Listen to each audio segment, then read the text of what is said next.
গুনাহের দিকে তাকায় দেখি আমার হাত নাপাক, গুনাহের কারণে আমার জিহ্বা নাপাক, গুনাহের কারণে আমার চক্ষু নাপাক, আমার অন্তর নাপাক। মনে হয় এই ময়দানে আমার মতো জাহান্নামের আসামি আর কেউ নাই। ও দয়ার মালিক, আপনার দরজা সারি নাই। পাহাড় সম পরিমাণ গুনাহ করলে আপনার রহমতের সামনে কিচ্ছু না রে আল্লাহ।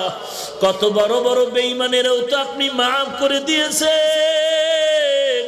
আমরা তো আপনার আদরের নবীর উম্মত, আমাদের কি আপনি ক্ষমা করবেন না?